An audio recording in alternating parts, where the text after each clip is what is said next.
Restoration of marriage restoration, వివాహ పునరుద్ధరణ అనే అంశాన్ని నేను మాట్లాడాలని ఆశిస్తున్నాను. చూడండి, ఈ యొక్క అంశం చాలా ప్రాముఖ్యమైనది. ఎందుకు అనంటే నేటి సమాజంలో, అదేవిధంగా సంఘములో మనం గమనించినట్లయితే కుటుంబాలలో నెమ్మది లేనటువంటి పరిస్థితులు ఉన్నాయి. భార్యాభర్తల మధ్య సఖ్యత, ఐక్యత లేనటువంటి పరిస్థితులు. This no peace between wife and husband. ఎటువంటి పరిస్థితులు కుటుంబాలలో ఉన్నాయి అనంటే ఇంకా ఒకరినొకరు అర్థం చేసుకున్నటువంటి పరిస్థితులు. దేవాతి దేవుడు నరుని సృజించినప్పుడు, ఆదామును చేసినప్పుడు నరుడు ఒంటరిగా ఉండడం మంచిది కాదు అని అతనికి సాటి అయిన సహాయమును చేయదుననుకొని ఆయన ఏం చేశాడు అంటే ఆదాముకు గాఢ నిద్ర కలుగజేసి ఆ వ్యక్తిలో పక్కటెముకలో నుంచి ఆయన మరొక రూపాన్ని చేశాడు. స్త్రీనిగా నిర్మించి వారిని ఏమన్నాడు అంటే ఏక శరీరమవుదురు అని చెప్పాడు. So God is the first person who has initiated marriage. దేవాతి దేవుడు మొట్టమొదటి వివాహాన్ని జరిగించిన వాడు. దేవుని యొక్క ప్రణాళిక ఒకటిగా ఉండడం, భార్యాభర్తలు ఒకటిగా ఉండడం. నేను ఈ అంశాన్ని మాట్లాడుతున్నప్పుడు యవనస్తులు మీరు అనుకోవచ్చు, ఈరోజు నాకేంటి సంగతి, నా గురించి ఏంటి, నాకు వాక్యం లేదా అని అంటే మీరు కూడా ఇంకో సంవత్సరం, 2 సంవత్సరాలు, 3 సంవత్సరాల్లో అడుగు పెడతారు. కాబట్టి వివాహ వ్యవస్థను ఎలా కలిగి ఉండాలో, ఎలా జాగ్రత్త పడాలో ఇప్పుడే నేర్పిస్తున్నాడన్న ఉద్దేశంతో దేవానికి స్తోత్రాలని చెప్పాలి. ఓకే, కాబట్టి దేవుడు ఒకటిగా చేసినటువంటి ఆ కుటుంబాన్ని విచ్ఛిన్నం చేయడానికి అపవాది శతవిధాలా ప్రయత్నం చేస్తూ ఉన్నాడు. అపవాది యొక్క ప్రణాళిక ఏంటి అని అంటే దేవుడు ఏక శరీరము అన్న దానిని విభజించాలి అని వాడి ప్రణాళిక. వాడి ఆలోచన కొందరి జీవితాలలో సఫలమవుతూ ఉంది, మరికొందరి జీవితాలలో విఫలమవుతూ ఉంది. ఎవరి జీవితాలలో సఫలమవుతుంది అని అంటే అపవాదికి తావిచ్చినటువంటి ఆ భార్యాభర్తల మధ్య అది సఫలమవుతూ ఉంది.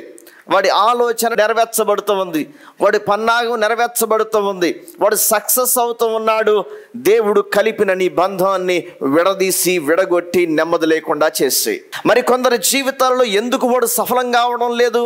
Why is he not succeeded in some families? It's just because when something is happening, ఎప్పుడైతే ప్రతికూలమైనటువంటి పరిస్థితి వారి మధ్య జరుగుతుంది అని గ్రహించారో వారు వెనువెంటనే వారి కుటుంబాన్ని, వారి మధ్య ఉన్నటువంటి బంధాన్ని సరిచేసుకోవడానికి they are going to God, దేవుని దగ్గరికి వెళుతూ ఉన్నారు. కాబట్టి ఆత్మీయతకు స్థానం ఇస్తున్నారు, కాబట్టి దేవునికి స్థానం ఇస్తున్నారు. కాబట్టి అపవాది యొక్క ఆలోచన ఫెయిల్ అవుతుంది కొందరి జీవితాల్లో. దేవునికి స్తోత్రం కలుగును గాక. గమనించండి ప్రియ దేవుని బిడ్డలారా, దేవుడు జత చేసినటువంటి నీ జీవితాన్ని, నీ కుటుంబాన్ని, భార్యాభర్తలుగా ఏక శరీరమై ఉన్నటువంటి మీ జీవితాన్ని వాడు పాడు చేయడానికి వాడు ప్రయత్నిస్తున్నప్పుడు దేవుని సన్నిధికి వస్తూ దేవుని మాటలు వింటున్నటువంటి నీవు ముందుగా జాగ్రత్త పడాలి. ఈ జాగ్రత్త లేకపోవడాన్ని బట్టే అనేక మంది జీవితాలలో భార్యాభర్తల మధ్య దూరం పెరిగిపోతూ ఉంది. Gap gap gap gap. తొందరపాటుగా మాట్లాడే పరిస్థితులు, అహంకారంగా మాట్లాడే పరిస్థితులు, నువ్వు మాట్లాడితే నేను మాట్లాడకూడదా అని రెట్టింపుగా మాట్లాడే పరిస్థితులు, నువ్వు నన్ను అంటావా నేను అనలేనా అని, నాకు చేత కాదా అని ఇంకా ఆజ్యం పోసుకుంటూ ఏం చేస్తున్నారు అని అంటే కుటుంబములో చీలిక పీలిక అయ్యేటట్లుగా ఒకరి ముఖం ఒకరు చూసుకోవడానికి కూడా ఇష్టపడనంతగా అపవాది గ్యాప్ క్రియేట్ చేయడానికి ప్రయత్నిస్తున్నాడు. అపవాది యొక్క ఆలోచనను త్రిప్పికొట్టడానికి సంఘమా జాగ్రత్తగా మెలకువ కలిగి ఉండాలి. కుటుంబం అన్న తర్వాత మాట రాకుండా ఎందుకు ఉంటుంది? దాన్ని జీడి పాకలాగా లాగితేనే వచ్చింది సమస్య అంతా కూడా. అసలు ఈ రోజు వరకు నా భార్యను ఒక మాట అనలేదన్న వాళ్ళు ఎవరైనా ఉన్నారా? నా భర్తను ఒక మాట అనలేదన్న వాళ్ళు ఎవరైనా ఉన్నారా? అంటే కనుక నిజంగా ఈరోజు మీకు సన్మానం చేస్తాను. కష్టంగా వస్తుంది. ఎందుకంటే ఏదో సమయంలో కోపం వస్తుంది, మాట వినప్పుడు గద్దింపు ఉంటుంది, ఇష్టం లేనటువంటి పని చేసినప్పుడు లేకపోతే గద్దింపు వస్తుంది. దానిని సరిచేసుకుని వెంటనే ఒకరినొకరు మరలా ఒకటైపోవాలి, ఒకరినొకరు అర్థం చేసుకుని ముందుకు కొనసాగాలి. అక్కడే ఏం చేస్తారు? గట్టిగా దాన్ని పట్టుకుని సాగదీస్తూ ఉంటారు.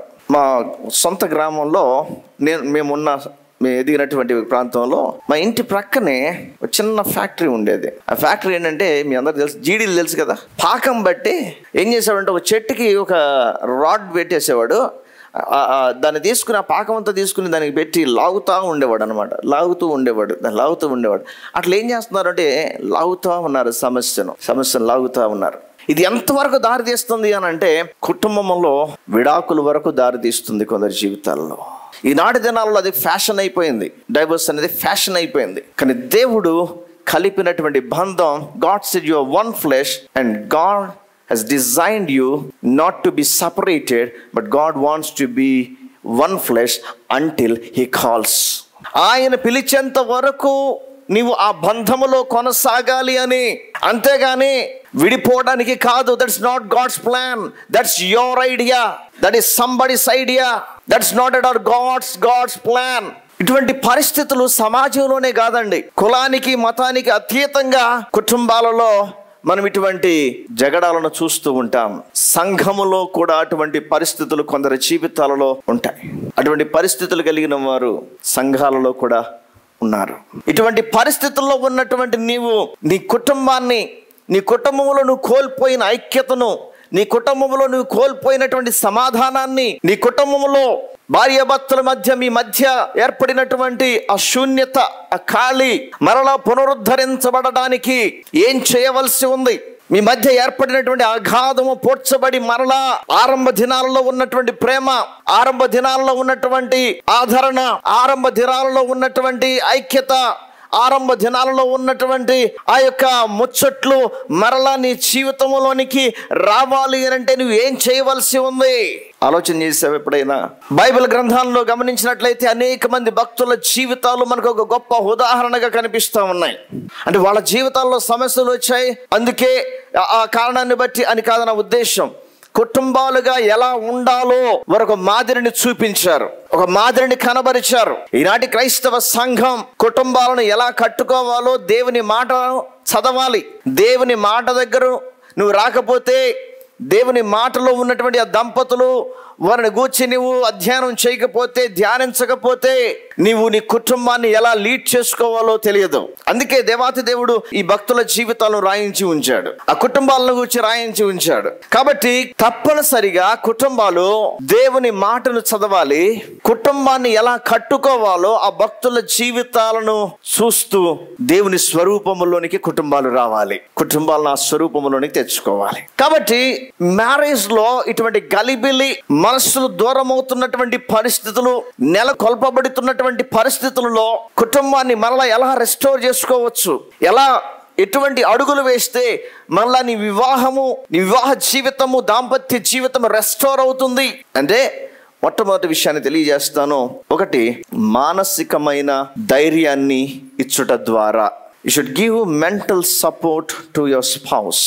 మొదటి సమూయేలు గ్రంథంలో మనం గమనించినట్లయితే ఒక భర్త, ఆ భర్తను గురించి చక్కటి మాటలు ప్రస్తావన చేయబడ్డాయి. ఆ భర్త ఎటువంటి హృదయాన్ని తన భార్య పట్ల కలిగి ఉన్నాడో అటువంటి హృదయం నీవు కలిగి ఉంటే గనక ఖచ్చితంగా నీ కుటుంబంలో నెమ్మది ఉంటుంది.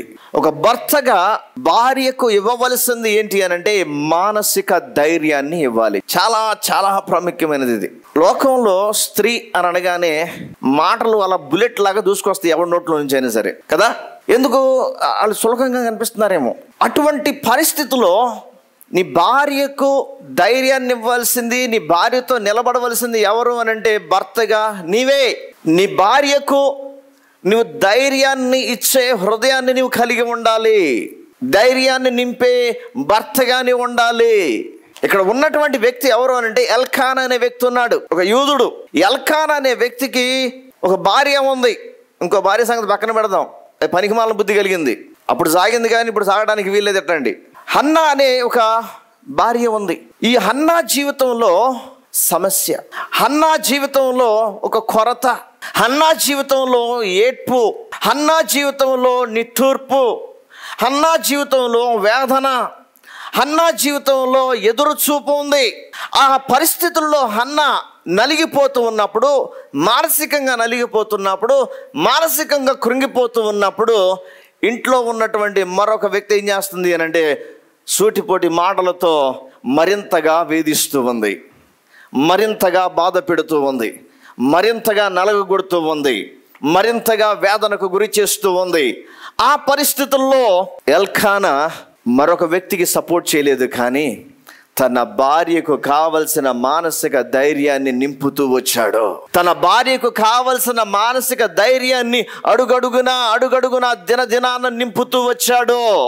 కొందరి జీవితాలలో బిడ్డలు లేనటువంటి పరిస్థితులలో కలిగి ఉంటారు కదా.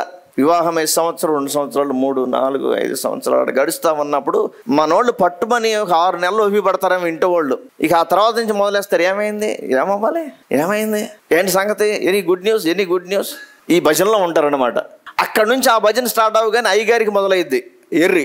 అయ్యగారు నోటికి పంచవతం మొదలు పెడతాడు. ఎవరేం చేసేది ఏమీ లేదు, ప్రభు అనుగ్రహించాలి అనే ఆలోచన కొందరి జీవితాలలో మిస్ అవుతా ఉన్నారు. చూడండి, ఒకవైపు నుంచి ఆ దాడి కుటుంబాల్లో నుంచి ఎదురవుతా ఉంటది. ఆ మాటలతో ఆ భార్య యొక్క, ఆ ఇల్లాల యొక్క మనస్సు గాయపడుతూ ఉంటది. బయట నుంచి వచ్చింది కాబట్టి ఆ మాటలు వస్తున్నాయి, కానీ నీ ఇంట్లో కూతురు అయితే ఆ మాటలు అంటావా? ఎవడు అండట్లా, బయట నుంచి వచ్చింది కదా ఇంట్లోకి. అందుకే నోరు అదుపు తప్పి మాట్లాడుతూ గాయాన్ని చేసేవారు. అంటే బ్రదర్, ఒకవేళ నీ కుటుంబంలో ఎవరైనా ఉంటే గనక నీ తల్లిదండ్రులతో మాటకు మాట కలిపి నీ భార్య మీద ఎగరడం కాదు నువ్వు చేయాల్సింది. ఎల్కానా వలె నీ భార్యతో నిలబడడం నేర్చుకో. ఎల్కానా వలె ధైర్యం చేయడం నేర్చుకో. ఎల్కానా వలె ఆదరించడం నేర్చుకో. ఎల్కానా వలె ప్రేమతో మాట్లాడటం నేర్చుకో. ఎల్కానా వలె నేనున్నాను, ఎవరుంటే ఎవరు లేకపోతే ఏంటి, నేనున్నాను అనే మానసిక ధైర్యాన్ని, స్థైర్యాన్ని నువ్వు ఇవ్వగలగాలి. కొందరు చూస్తూ ఉంటాం, లిటరల్గా చూసిన సందర్భాలు ఉన్నాయి. నీ కుటుంబం వారు దేవుడు నీకు ఇచ్చినటువంటి జీవిత భాగస్వామిని మాటలతో వేధిస్తూ ఉన్నప్పుడు నువ్వు జత కలపకూడదు. మాటలు పురుషులు జాగ్రత్తగా వినాలి.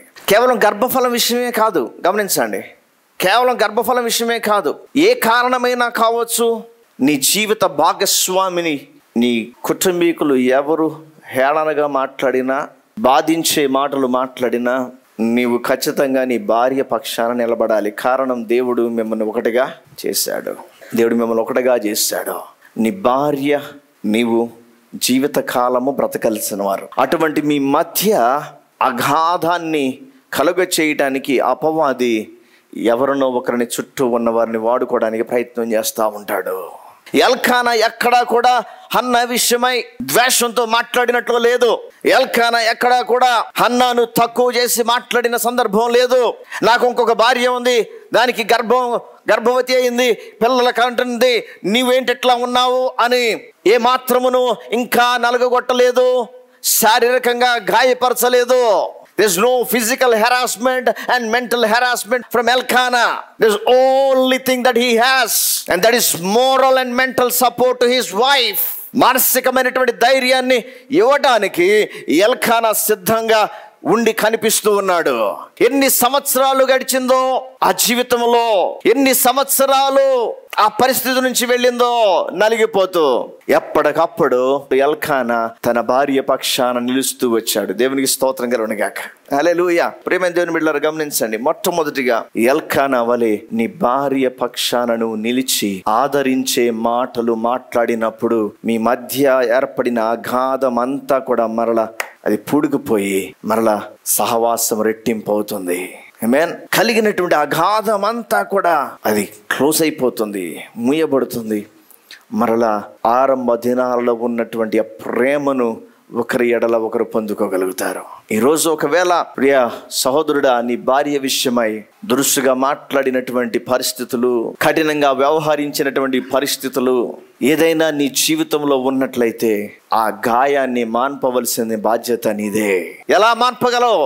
ప్రేమతో మాట్లాడు, ప్రేమతో సరి చేసుకో. నువ్వు కోల్పోయినటువంటి ఆ మొదటి ప్రేమలోనికి మరలా నువ్వు అడుగులు వేయటానికి నువ్వు సిద్ధపడాలి. ఆమేన్. చాలా కుటుంబాలలో స్త్రీ ఇటువంటి ప్రెషర్ నుంచి వెళుతూ ఉండగా, ఇటువంటి ఒత్తిడి నుంచి వెళుతూ ఉండగా, గమనించండి, భర్తగా నిలబడవలసింది నీవే. వివాహం కావాల్సిన వారు జాగ్రత్తగా మాటలు వినండి. నీ భార్యకు తోడుగా అండగా నిలబడవలసింది నీవే. రెండవది, వివాహంలో రెస్టోరేషన్ అవ్వాలి అనంటే ఏం ఉండకూడదు అనంటే అనుమానము ఉండకూడదు. అనుమానానికి తావీయకూడదు. అనుమానపు మాటలతో మానసికంగా వేధించకూడదు.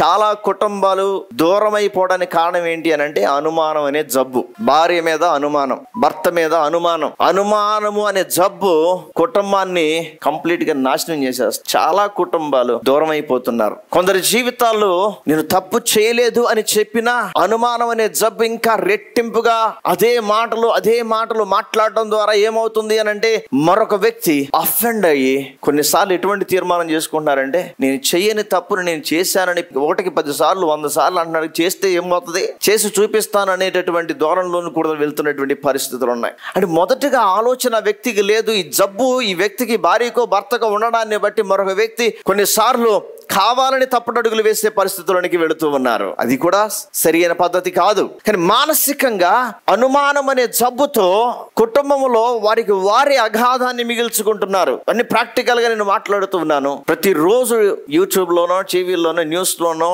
ఎన్ని వార్తలు వస్తున్నాయండి. అనుమానంతో భార్యని హత్య చేసిన భర్త, అనుమానంతో నా బిడ్డల కారు ఇల్లు నాకు పుట్టలేదేమో అని అనుమానంతో బిడ్డల్ని భార్యను చంపినటువంటి వ్యక్తులు.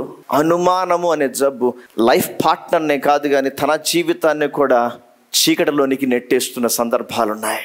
ఈ అనుమానం అనే జబ్బు సంఘాలలో క్రైస్తవులుగా ఉన్న వారి జీవితాలలో కూడా కొందరి జీవితాలలో ఉంటా ఉంది. భార్యను నమ్మలేకపోవడం, భర్తను నమ్మలేకపోవడం. ఈ జబ్బు మానసికమైనటువంటి రుగ్మత. ఇది పాడు చేస్తుంది కుటుంబాలను. ఆ కారణాలను బట్టి కూడా చాలా కుటుంబాలు విడిపోతూ ఉన్నాయి. విడిపోవడానికి అంచులలో ఉన్నారు. విడిపోవడానికి సిద్ధమవుతున్నటువంటి వారు అనేక మంది ఉన్నారు. ఈరోజు దైవజనుడిగా తెలియచేస్తూ ఉన్నాను, నీ జీవితంలో ఎటువంటి అపవాదికి అవకాశం ఇచ్చు అనుమానము అనే ఆలోచనలకు ఇంకా ఎక్కువగా మేత పెడుతున్నావు. అనుమానం అనే జబ్బుకు ఎంతగా నువ్వు మేత పెడతావు అంతగా అపవాది నీ ఆలోచనలు ఇంకా రెట్టింపు చేస్తాడు, ఇంకా రెట్టింపు చేసి ఇంకా ఎక్కువ కలతలు నీ కుటుంబంలో పెట్టి ఇంకా దూరం చేస్తాడు. వాడు దూరము చేయకముందే వాడు పెడుతున్న మేతను విసిరేసి దేవుని యొక్క పాదాల దగ్గరకు రావడం నేర్చుకో ప్రియ సహోదరి సహోదరుడా. ఇద్దరికి కలిపి చెప్తున్నాను ఈ మాట. అపవాది కుటుంబాన్ని నాశనం చేయడానికి వాడు సిద్ధంగా ఉన్నాడు. అనుమానం అనే జబ్బు పోవాలి అని అంటే కేవలం ఒకే ఒక మందు అంతే. ఎన్ని కౌన్సిలింగ్స్ ఇచ్చినా ఈ జబ్బు పోదు. ఇంతమంది కౌన్సిలర్స్ దగ్గరికి వెళ్ళినా ఈ జబ్బు పోదు. అది అడాడిగిపోయి ఉండదు. అది ఈ బలహీనత నుంచి రుగ్మత నుంచి విడుదల కలగాలి అని అంటే కేవలం దేవుని యొక్క శక్తి మాత్రమే నీకు సహాయం చేస్తుంది. దేవుడు అనుగ్రహించే పరిశుద్ధమైనటువంటి మనస్సును బట్టి మాత్రమే నీ భర్తను నీ భార్యను నీవు నిర్మలంగా చూడగలుగుతావు, యథార్థమైన మనసుతో చూడగలుగుతావు. బైబిల్ గ్రంథంలో ఒక సందర్భం ఉంది. ఆ దంపతులు నిజంగా ఎంత గొప్ప మాదిరో లేదా ఆ వ్యక్తి ఎంత మాదిరో వాక్య భాగం నుంచి మనం నేర్చుకోవచ్చు. మత్తయి సువార్త 1వ అధ్యాయము 19వ వచనాన్ని చూద్దాం. రాయబడినటువంటి మాట, ఆమె భర్త అయిన యోసేపు నీతిమంతుడై ఉండి ఆమెను అవమానపరచనులక రహస్యముగా ఆమెను విడనాడ దేశించను. యోసేపు యూదుడు, అప్పటికే మరియతో ప్రదానం చేయబడింది. యూదా ధర్మశాస్త్రంలో ఉన్నటువంటి ప్రతి మాట తెలుసు. ఇంత తెలిసినటువంటి యొక్క యోసేపు తనకు ప్రదానం చేయబడినటువంటి ఆ మరియ విషయంలో ఏం చేయొచ్చు, ఏం చేసే అవకాశం ఉంది అని అంటే రాళ్లతో కొట్టించే అవకాశం ఉంది యూదా ధర్మశాస్త్ర ప్రకారం. They can stone at her to death. కానీ అవమానపరచటానికి ఇష్టపడలేదు. గమనించండి, యోసేపును గురించి రాసినటువంటి మాట, నీతిమంతుడై ఉండెను గనుక, భక్తిపరుడై ఉండెను గనుక, లోకస్తుడైతే ఖచ్చితంగా నలుగురిలో పెట్టి నవ్వులు పాలు చేసేవాడు. కానీ భక్తిపరుడైనటువంటి యోసేపు దేవుని వైపు చూచాడేమో. భక్తిపరుడైనటువంటి ఈ నీతిమంతుడైనటువంటి యోసేపు ప్రభువా ఏంటిది అని దేవుని సన్నిధిలో ప్రార్థించాడేమో. ఈ భక్తిపరుడైనటువంటి నీతిమంతుడైనటువంటి యోసేపుకు దేవుని వాక్కు విడుదలయ్యింది. యోసేపు, ఇదిగో నీ భార్య అయిన మరియా ఎలా గర్భవతి అయింది, ఆ గర్భముల నుంచి రాబోయేవారు ఎవరు అని బోధించబడ్డాడు. దేవునికి స్తోత్రం కలుగును గాక. హల్లెలూయా. అలా చెప్పబడిన తర్వాత కూడా అనుమానంతో మాట్లాడే అవకాశం యోసేపుకు ఉంది. ఏమోలే, అది కలయేమోలే అని అనుమానంతో మాట్లాడే అవకాశం యోసేపుకు ఉంది ఖచ్చితంగా. కానీ యోసేపు తన జీవితంలో ఎక్కడ మరియను అనుమానముతో మాట్లాడినట్లుగా ఎక్కడా కూడా రికార్డ్ చేయబడలేదు. ఆ పరిస్థితులలో సైతము యోసేపు దేవుని యొక్క మాటను అర్థం చేసుకుని, దేవుని చిత్తాన్ని అర్థం చేసుకుని తన భార్యతో నిలిచి ఉండగా, ఏ తప్పు చేయనటువంటి పవిత్రతకు ప్రాధాన్యతనిస్తూ, పరిశుద్ధతకు ప్రాధాన్యతనిస్తూ, పరిశుద్ధంగా జీవిస్తున్నటువంటి నీ భర్త, నీ భార్య విషయమై అనుమానముతో మాట్లాడడం సరికాదు. జాగ్రత్త. కొన్ని కుటుంబాలు ఈ అనుమానపు జబ్బుతో దూరం అయిపోయినటువంటి పరిస్థితులు ఉన్నాయి. దూరం అవడానికి సిద్ధమవుతున్నటువంటి కుటుంబాలు కూడా అక్కడక్కడ కనిపిస్తూ ఉన్నాయి. ఈరోజు ఏది చంపబడాలి అని అంటే అనుమానము అనే జబ్బు చంపబడాలి, ఆలోచన చంపబడాలి. అప్పుడే నీ వివాహము రెస్టోర్ అవుతుంది, అప్పుడే నీ మ్యారేజ్ రెస్టోర్ అవుతుంది, అప్పుడే నీ వివాహ బంధము రెస్టోర్ అవుతుంది. కొన్నిసార్లు సరదాగా మాట్లాడినా, మనవారే కదా అని మాట్లాడినా కళ్ళు చెడిపోయి ఉన్నాయి. అదే దృష్టితో చూచి ఎంత దారుణంగా నీ భార్య విషయమై, భర్త విషయమై వ్యవహరించావో నీకు తెలుసు. ఇది ఇంకా ఎక్కువయ్యి ఇంకా అగాధాన్ని నీ కుటుంబంలో ఉంచుకోవద్దు. వీలైనంత త్వరగా ప్రభువా నా మనస్సును బాగు చేయని ప్రభు దగ్గర మాట్లాడు. గాయపరిచిన నా పెదాలు క్షమించు ప్రభువా అని దేవుని దగ్గర ప్రార్థించు. దేవుని దగ్గర ఒప్పుకో. నీ తొందరపాటు మాటలు, తొందరపాటు ఆలోచనలు అపవాదికి ఇంకా ఎక్కువ స్థానం ఇవ్వద్దు అని దైవజనునిగా, ప్రియ సహోదరి సహోదరుడా, ఉదయకాల సమయంలో హెచ్చరిస్తూ ఉన్నాను. యోసేపు దేవుని యొక్క ఉద్దేశాన్ని ఎరిగి భవిష్యత్తులో మరి ఎన్నడూ కూడా మరియ విషయమై అనుమానంగా ప్రవర్తించినట్లు, మాట్లాడినట్లు ఎక్కడా లేదు. దేవుని మాట తెలుసుకుని ఉన్నాడు. తప్పు చేయని, పొరపాటు చేయనటువంటి నీ భర్త, భార్య విషయమై తొందరపడి అనుమానము మాటలు వస్తున్నాయి. ఆ జబ్బు నువ్వు ఈరోజు ఎండ్ అయిపోవాలి, సమాధి చేయబడాలి. ఆ జబ్బంతా లోకస్తుడి వలె మాట్లాడొద్దు నీ భార్య విషయమై, భర్త విషయమై. లోకస్తుడి వలె మాట్లాడొద్దు నీ భార్య విషయమై, భర్త విషయమై. Again and again I'm telling you, నీ కుటుంబం పట్ల దేవుడు ఒక ప్రణాళిక కలిగి ఉన్నాడు. నీ కుటుంబం పట్ల దేవుడు ఒక ఉద్దేశాన్ని కలిగి ఉన్నాడు. దాన్ని చెదరగొట్టడానికి అపవాది ప్రయత్నిస్తున్నది గుర్తు చేసుకో. అపవాది దేవుని చిత్తాన్ని, నీ కుటుంబం పట్ల దేవుడు కలిగి ఉన్న చిత్తాన్ని పాడు చేయడానికి, నాశనం చేయడానికి వాడు ప్రయత్నిస్తూ ఉండగా, వాడి ఆలోచనలంతటినీ కూడా చెదరగొట్టడానికి, వాడి ఆలోచనలంతటినీ కూడా త్రిప్పికొట్టడానికి, నీ కుటుంబం పట్ల దేవుడు కలిగి ఉన్న ఉద్దేశం నెరవేర్చబడడానికి దేవుని దగ్గరికి రా, దేవుని దగ్గరికి రా. మూడవది, దంపతుల మధ్య సఖ్యతను పాడు చేసే మూడవ వ్యక్తిని దూరం పెట్టాలి. ఎవరిని దూరం పెట్టాలి? సఖ్యతను, ఐక్యతను పాడు చేసే మూడవ వ్యక్తిని దూరం పెట్టాలి. కొన్నిసార్లు థర్డ్ పర్సన్ కూడా వివాహ వ్యవస్థ విచ్ఛిన్నమవడానికి కారణమవుతారు. అమ్మాయి అట్టంటాడని మొగుడు అనగానే అమ్మగారికి కొద్దిగా బలం ఇచ్చినట్టు అయిపోయింది. ఎరా అలా అంటదా అని అనగానే నా ఈగో దెబ్బతీసిందిరా అని మాట్లాడటం. సమాధానపరచవలసినటువంటి ఆ తండ్రో, తల్లో, ఆడపడుసో, వదినో, బీరకాయ పీసో ఉంటారు కదా, ఏం చేయాలి? సమాధానపరచాలి. వీలైతే కట్టాలి, లేకపోతే నోరు మూసుకొని పక్క వెళ్ళిపోవాలి. వీళ్ళు సాగేది వీళ్ళు చస్తారు. ఈరోజు కొట్టుకుంటారు, రేపు ఉదయం మళ్ళీ చేతులు వేసుకుని ముందుకెళ్తారు. నువ్వు ఇంకా కొద్దిగా ఆజ్యం పోసి నింపట్టించామనుకో, ఇటువంటి నిప్పు పెట్టే బ్యాచ్కి దూరంగా ఉండడానికి వెంటనే దేవుని జ్ఞానాన్ని కలిగి ఉండాలి. అరే ఇక్కడతో ఆగిపోకుండా ఇంకా కొనసాగుతుంది, ఆ మాటలు, ఆ వ్యక్తులు నన్ను ఇంకా ఎక్కువ ప్రభావితం చేస్తున్నారు, నేను జాగ్రత్త పడకపోతే గనక భవిష్యత్తు అంధకారంగా ఉంటుంది అని అవగాహన ఉండడం లేదు కొంతమందికి. మూడవ వ్యక్తి కొందరి జీవితాలలో ఎక్కువగా అగాధాన్ని కలుగు చేస్తున్నారు. నీ మ్యారేజ్ రెస్టోర్ అవ్వాలి అని అంటే గనక అనవసరమైనటువంటి వాగ్వాదాలకు ఇంకా ప్రేరణనిస్తున్నటువంటి ఆ మూడవ వ్యక్తిని పక్కన పెట్టడానికి ధైర్యం చేయి, సాహసం చేయి. మీ మధ్యలో ఉండాల్సింది ఎవరు అని అంటే సమాధానకర్తయగు దేవుడే ఉండాలి మూడవ వ్యక్తిగా. He is the Prince of Peace and the scripture says he is a counselor. I don't think anybody can give a good counsel more than him. ఆయన కంటే గొప్ప ఆలోచన, ఆయన కంటే గొప్ప సమాధానం ఇవ్వగలిగినటువంటి వ్యక్తి ఎవరూ లేరు. ఈ దినాల్లో కౌన్సిలింగ్ సెంటర్స్ ఎక్కువైపోయినాయి కదా. దేనికైనా ఒక సెంటర్ ఉంది, కౌన్సిలింగ్ సెంటర్. నేను మొన్న ఈ మధ్య ఈ కౌన్సిలర్ నేను దాని గురించి నేను స్టడీ చేస్తూ ఉన్నప్పుడు మోర్ దెన్ 39 బ్రాంచెస్ నాకు కనిపించిన లిస్టు. ఇంకెన్నున్నాయో. ఫ్యామిలీ కౌన్సిలింగ్, మ్యారిటల్ కౌన్సిలింగ్స్ ఎన్ని రకాలుగా పుట్టగొడుగుల్లాగా పుట్టుకొచ్చాయి. కారణం ఏంటో తెలుసా? ఒకరి ఎడల ఒకరు సరి అయినటువంటి సహృదయం లేకపోవడం, తగ్గింపు లేకపోవడం, నలుగురు మధ్యలోనికి నీ కుటుంబం వెళ్ళిపోతూ ఉంది.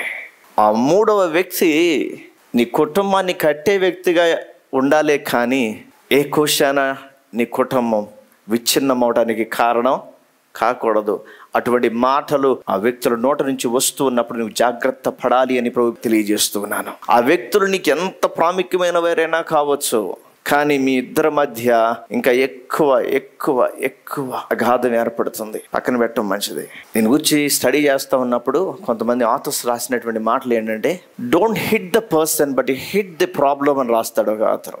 Don't hit the person, hit the problem. వ్యక్తి మీద దాడి చేయడానికి ప్రయత్నం చేయొద్దు. అసలు సమస్య కారణం ఎందుకయింది, ఆ కారణం మీద కొట్టు దెబ్బ. ఇంకొక ఆయన అంటాడు, SIT together and talk together, కూర్చుని మాట్లాడుకోండి.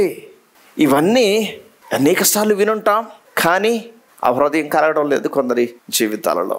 రోజు దైవజనుడిగా తెలియచేస్తున్నాను, నీ కుటుంబము పూర్వపు ప్రేమానురాగాలు కావాలి అని అంటే, రెస్టోరేషన్ అవ్వాలి అని అంటే, ఖచ్చితంగా దేవుని మూడవ వ్యక్తిగా నీవు కలిగి ఉండడానికి ఇష్టపడవు. మూడవ వ్యక్తిగా ప్రభువే ఉండడానికి ఇష్టపడవు. అప్పుడే శాంతి, సమాధానము, ఐక్యత కలుగుతుంది. ఆమేన్. నాలుగవ విషయాన్ని తెలియజేస్తాను. Give the best time. శ్రేష్టమైన సమయాన్ని జీవిత భాగస్వామికి ఇవ్వాలి. టెక్నాలజీ పెరిగిపోయింది, అందరూ బిజీ అయిపోయారు కదా, అందరూ బిజీ అయిపోయారు. భర్త భార్యకు సమయం ఇవ్వనటువంటి పరిస్థితులు అయిపోయినాయి కొందరి జీవితాల్లో. భార్య భర్తకు సమయం ఇవ్వనటువంటి పరిస్థితులు, భర్త భార్యకు సమయం ఇవ్వనటువంటి పరిస్థితులు. జాగ్రత్తగా విను. నువ్వు ఎంత బిజీ అయినావు, ఉన్న 24 అవర్స్లో 23 అవర్స్ బిజీ అవ్వు. నిద్రపోకుండా 1 అవర్ నీ లైఫ్ పార్ట్నర్కి. ఓకే, జాగ్రత్తగా వినండి. Because somebody is waiting for your fellowship.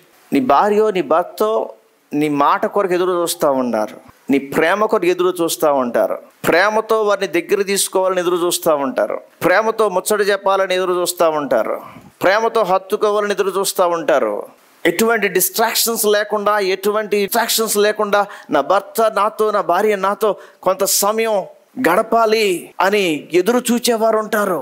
ఖచ్చితంగా నీ భర్త ఎదురు చూస్తుంది, ఖచ్చితంగా నీ భార్య ఎదురు చూస్తుంది. నీకు ఎంత పని ఉన్నా అవసరమైతే ఆ పనిని ప్రక్కన పెట్టి నీ రిలేషన్షిప్కి ప్రాధాన్యతనివ్వు. నువ్వు ఎప్పుడైతే ఆ విషయంలో ఫెయిల్ అవుతావో మనిషి బతుకున్నా చచ్చినట్టే లెక్క. I'm sorry to say this but it's true. ఆ వ్యక్తి ఇంట్లో ఉంటుంది, ఆ వ్యక్తి ఇంట్లో ఉంటున్నాడు, కానీ ఏ రోజు కూర్చుని సరదాగా మాట్లాడుకున్న దినాలు, ఏ రోజు ప్రేమతో పలకరించుకున్న దినాలు లేదు. జాగ్రత్త విను. Give the best time to your life partner. Every day spend quality time with your life partner. ఈ పని ఈ రోజు కాకపోతే రేపు అవుతుంది, లేకపోతే ఎల్లుండి అవుతుంది, కానీ నీ కొరకు ఒకరు ఎదురు చూస్తున్నారు, నీ కొరకు ఒకరు ఎదురు చూస్తున్నారు. ఆదాము అవ్వ చక్కగా ఏం చేసేవాళ్ళు? ఆ ఏదైనా తోటలో అటు ఇటు ఎన్ని ముచ్చట్లు చెప్పుకుని ఉంటారో, ఏం చెప్పుకుని ఉంటారో కదా. Best time, quality time. ఇది దొంగిలిస్తున్నాడు అపవాది. నువ్వు ఇవ్వాల్సినటువంటి క్వాలిటీ టైంని దొంగిలిస్తున్నాడు. అంటే భార్య కంటే ఎక్కువ, భర్త కంటే ఎక్కువ. కానీ నేటి దినాలలో కొందరి జీవితాలలో అదే ఎక్కువ అయిపోతూ ఉంది. భర్త భార్యకు సమయం ఇవ్వటం లేదు, భార్య భర్తకు సమయం ఇవ్వటం లేదు. ఒకే ఇంట్లో ఉంటున్నారు, కానీ ఒకరికొకరు సమయం ఇవ్వనటువంటి అపవాది ఆ గ్యాప్ని క్రియేట్ చేశాడు. దానిని విచ్ఛిన్నం చేస్తూ దేవుని కృపలో మీరిద్దరూ శ్రేష్టమైన సమయాన్ని గడిపేవారిగా ఉండాలి. Understanding each other. ఒకరినొకరు అర్థం చేసుకోవాలి. నీకేం తెలుసే, ఊరుకో నీకేం తెలుసు అనే తల్లులు కూడా లేకపోలేదు కదా. అంటే భర్తను అట్లా తీసేస్తారు అంతే. ఏకం తీసేసినట్టు, కరివేపాకుని తీసేసినట్టు తీసేస్తూ ఉంటారు. భార్యను కూడా భర్తలు కొంతమంది అంతే, నీకేం తెలుసు, అన్నీ తెలియకపోవచ్చు, అసలు తెలియనంత అజ్ఞానంలో ఏం లేరుగా. కొన్నిసార్లు అంటే అప్పుడప్పుడు కాదు. You need to understand each other, you need to discuss each other. Up and downs ఉన్నప్పుడు భార్య సలహాలు భర్తకు అవసరం అవుతాయి, భర్త సలహాలు భార్యకి అవసరం అవుతాయి. ఈ అండర్స్టాండింగ్ అనేది లేకపోతే ఏమవుతుంది? ఖచ్చితంగా అపవాది అగాధాన్ని మిగులుస్తాడు. చెదిరిపోవడానికి సిద్ధంగా ఉన్నటువంటి, అంచున ఉన్నటువంటి కుటుంబాలు పునరుద్ధరణ జరగాలి. కుటుంబాలలో పునరుద్ధరణ జరగాలి. ఒకరినొకరు అర్థం చేసుకోవటానికి ప్రయత్నం చేయాలి. లవ్ మ్యారేజ్ చేసుకున్న వాళ్ళ దగ్గరికి వెళ్ళి అండర్స్టాండ్ ఈచ్ అదర్ అని ప్రసంగం చెప్పామనుకోండి, వెనకాల కూర్చున్న వాళ్ళు ఏమనుకుంటారు, వాళ్ళందరూ ముందే అండర్స్టాండింగ్ అయిపోయారులే అని అంటారు. కానీ తెలియని సంగతి ఏంటంటే ముందుంది ముసళ్ళ పండగ. In front there is crocodile festival అని ఉంటారు కదా, డైలాగ్స్ ఉంటారు కదా. ముందుంది ముసళ్ళ పండుగ. ఏదో 4 నెలలు 6 నెలలు సంవత్సరంలో ముసిముసి నవ్వులు, వయ్యారాలు, తిప్పుళ్ళు ఇవన్నీ కాదు. ముందుంది అసలు సంగతి. మామూలుగా ఉండదు. ఇప్పుడే అల్లం తెస్తాడు అయ్యగారు, మళ్ళీ అమ్మగారు అంటది కరివేపాకు మర్చిపోయానంటది. ఒక్కసారి జుమ్మని లేస్తుంది. నీ వాటర్లో పోసినప్పుడు జుమ్మని లేచినట్టు. ముందు 6 నెలల ముందు, సంవత్సరం ముందు కాల్ మీ, టెక్స్ట్ మీ, మొత్తం తీరిపోద్దేం లే తర్వాత. ఓకే, అప్పటికంటే ఇప్పుడు సహనం ఎక్కువ ఉండాలి, అర్థం చేసుకోవడానికి ప్రయత్నం చేయాలి. ఎందుకంటే ఆమె కూడా మనిషే కాబట్టి 100 ఒకేసారి గుర్తుండవు కాబట్టి ఇట్లా ఎన్నో అర్థం చేసుకోవాలి. ఇంకా పెళ్లి కానటువంటి సహోదరులరా గమనించండి. Understand each other, try to understand their emotions, try to understand the thoughts. వారి భావోద్రేకాలు, వారి మాటలు, వారి హృదయాన్ని అర్థం చేసుకోవడానికి ప్రయత్నం చేయండి. ఈ పుస్తకాలు రాసినంత ఈజీ కాదు, చదివినంత ఈజీ అంతకంటే కాదు. ప్రాక్టికల్ గ్రౌండ్లోకి వెళ్తే ఎటువంటి వాళ్ళైనా సరే ఏగిపోవాల్సిందే, తాలింపు ఏగినట్టు. I pray that God will give us good counsel to have a marriage, a marital life that pleases God. దేవునిని సంతోషపెట్టే కుటుంబ వ్యవస్థ, సమాజానికి దీవెనకరమైన కుటుంబ వ్యవస్థ కలిగి ఉండాలి అని దైవజనుడిగా నా ప్రార్థన. ప్రియదేవుని బిడ్డలారా గమనించండి. ఏ పరిస్థితుల్లోనూ అపవాదికి తావీయొద్దు. చిన్న చిన్న పరిస్థితులు ఎదురవుతాయి, కాదంటం లేదు, ఖచ్చితంగా ఎదురవుతాయి. నో డౌట్ ఖచ్చితంగా ఎదురవుతాయి. వాటిని ఆదిలోనే చంపేయండి, వాటిని ఆదిలోనే పాతి పెట్టేయాలి, వాటిని ఆదిలోనే విడిచిపెట్టేయాలి. అక్కడే వాటిని విడిచిపెడితేనే ముందున్నటువంటి సంవత్సరాలు నీవు నీ భర్తతో, నీ భార్యతో సుఖముగా సంతోషంగా ముందు కొనసాగుతావు. దినాలు కొద్ది, మాసాలు కొద్ది లాగుతూ వెళ్ళొద్దు. నీ మ్యారేజ్ రెస్టోర్ అవ్వాలి అని అంటే, నీ వివాహము, నీ దాంపత్య జీవితం రెస్టోర్ అవ్వాలి అని అంటే ఖచ్చితంగా భర్త భార్య విషయంలో ఎలా ఉండాలో, భార్య భర్త విషయంలో ఎలా ఉండాలో దేవుని వాక్యం సెలవిస్తున్నట్లుగా అలా ఉండగలిగితే అపవాది ఎన్నటికీ నీ కుటుంబం జోలికి రాలేడు. ఇంకా వాడి ఆలోచనలు అన్నీ కూడా విఫలమవుతాయి అనేది వాడికి అర్థమైపోతుంది. దేవునికి స్తోత్రం కలుగును గాక. అటువంటి బలమైన, స్థిరమైన, దేవుని మహిమపరిచే కుటుంబ వ్యవస్థ సంఘములో ఉన్న ప్రతి ఒక్కరూ కలిగి ఉందురుగాక.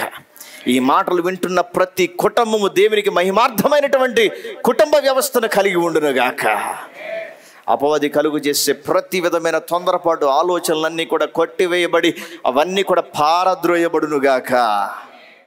ఎఫెసీ పత్రిక 5వ అధ్యాయము 22వ వచనంలో తిరుగుబాటు చేసే మనస్తత్వం ఉండకూడదు, కానీ ఉంటుంది. అందుకే భార్యాభర్తల మధ్య గ్యాప్ అనేది ఉంటుంది. ఎఫెసీ పత్రిక 5వ అధ్యాయం 22-24 వచనాలు నేను చదువుతున్నాను, జాగ్రత్తగా వినండి మాటలు. స్త్రీలారా, ప్రభువునకు వలె మీ సొంత పురుషులకు లోబడి ఉండుడి. 24వ వచనం, సంఘము క్రీస్తునకు లోబడినట్లుగా భార్యలు కూడా ప్రతి విషయంలోనూ తమ పురుషులకు లోబడవలెను. లోబడాలి అని దేవుని వాక్యం సెలవిస్తుంది. కాబట్టి నువ్వు ఏది చేసినా, భర్తగా నువ్వు ఏది చేసినా మాట్లాడడానికి వీలు లేదని అనుకోవద్దు. ఒకవేళ భర్తగా నువ్వు తప్పు చేస్తుంటే చెప్పే అవకాశం ఉంది. దేవుడు ఇస్తున్నటువంటి ఒక ఆజ్ఞ ఏంటి అని అంటే, ప్రభువునకు వలె నువ్వు దేవునికి ఎలా అయితే లోబడుతున్నావో దేవుడు నీకు ఇచ్చిన భర్తకు కూడా లోబడు. దానిని అదునుగా తీసుకుని ఇష్టానుసారంగా ప్రవర్తించేటటువంటి భర్తల యొక్క మనస్తత్వం మార్చబడాలి. లోబడుతుంది, దేవునికి లోబడినట్లుగా నీకు లోబడుతూ ఉండగా, దేవునికి లోబడవలసినటువంటి వ్యక్తివైన నీవు నీ భర్త లోబడటం లేదు అనంటే దేవునికి లోబడటం లేదని అర్థం. దేవునికి అధికారాన్ని తృణీకరిస్తున్నావు అని అర్థం. కొంతమంది నిజంగా భర్తకు లోబడిన వారు ఉన్నారు. నువ్వు చెప్తే నేనేంటిరా రా అనేవాళ్ళు కూడా లేరు. అని కళ్ళు నెత్తికెక్కి మాట్లాడేటటువంటి వాళ్ళు లేకపోలేదు. లోబడని తత్వం కొందరు స్త్రీలలో, ఆ లోబడిన తత్వం కుటుంబంలో నెమ్మది లేకుండా చేస్తుంది. సహోదరుడు బాగానే ఉన్నాడు, భర్త బాగానే ఉన్నాడు, కానీ ఏమొక పురుగు మొదలైంది. తిరుగుబాటు, ఇష్టానుసారంగా, హద్దులు లేకుండా, నోటికి హద్దు లేకుండా ఇష్టానుసారంగా మాట్లాడే మనస్తత్వం, వైఖరి ఒక స్త్రీగా, ఒక భార్యగా ఏమాత్రం ఉండడానికి వీల్లేదు. ఎఫెసీ పత్రిక 5వ అధ్యాయం 25వ వచనం, భర్తలకు ప్రభు సెలవిస్తున్నమాట, స్వచ్ఛమైన ప్రేమను కనపరచాలి. 5వ అధ్యాయం 25వ వచనం, husbands love your wives even as Christ also loved the church and gave himself for it. పురుషులారా, మీరును మీ భార్యలను ప్రేమించుడి, అటువలే క్రీస్తు కూడా సంఘమును ప్రేమించి అనే మాట సెలవిస్తున్నాడు. భార్యలను గమనించండి, అక్కడ ఏం రాయబడింది చదవండి ఒకసారి. పురుషులారా, మీరును మీ భార్యలను ప్రేమించుడి. పెళ్ళైన తర్వాత చాలా ఆకర్షణలు వస్తాయి, కానీ వాక్యం సెలవిస్తుంది మీ భార్యలను ప్రేమించుడి. వాక్యం సెలవిస్తున్నట్లుగా పురుషుడు బ్రతకాలి. ఎప్పటి వరకు ప్రేమించాలి నీ భార్యను? ఒకటి, ప్రభు నిన్నైనా పిలవాలి, లేదా ఆమెనైనా పిలవాలి. ఆ గడియ వరకు ప్రేమించాలి. దేవునికి స్తోత్రం కలుగునుగాక. హల్లెలూయా. అందుకే దేవుని వాక్యం సెలవిస్తుంది, పౌలు భక్తుల ద్వారా సెలవిస్తున్నాడు, పురుషులారా మీరు మీ భార్యలను ప్రేమించుడి. సంఘానికి హెచ్చరిస్తున్నటువంటి మాట, నీ భార్యను ప్రేమించు.